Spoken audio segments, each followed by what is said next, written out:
மாதம் வந்து 1000 ரூபா கொடுக்குறேங்க. ஒரு மாதம் தாராளமாக வருது. இப்போ வந்து 1000 ரூபா போக இப்போ 4000 போட்டு 5000 ரூபா கொடுத்துருக்காங்க.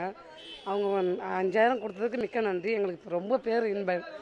திடீர்னு நாங்கள் எதிர்பார்க்கவே இல்லை இந்த எதிர்ப்பு. 1000 ரூபா கொடுத்துருந்தவங்க திடீர்னு 4000 ரூபா போட்டு 5000 ரூபா கொடுக்குறாங்க. எங்களுக்கோசம் அவங்க எல்லாமே செய்கிறது பெரிய சந்தோஷம், பேர் இன்பம். ஆனால் அவங்க தான் ஆட்சியில் வரணும். ஆக மொத்தத்தில் அவங்க வந்தாங்கன்னா எங்களுக்கு கொஞ்சம் நல்லது.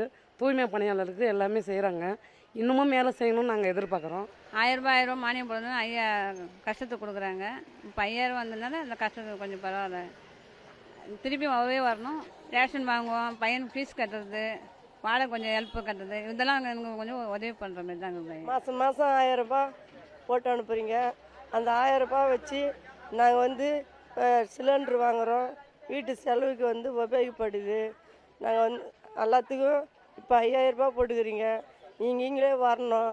நீங்கள் வந்தீங்கன்னா இந்த குப்பை பணியாரங்களெல்லாம் நல்லது செய்கிறீங்க. எல்லாருக்கும் வீடு கொடுக்குறீங்க. இதேமாரி எல்லாருக்கும் நல்லது செய்யுங்க. காலைல 5000 ரூபாய் வந்தது. ஐயாவுக்கு நன்றி.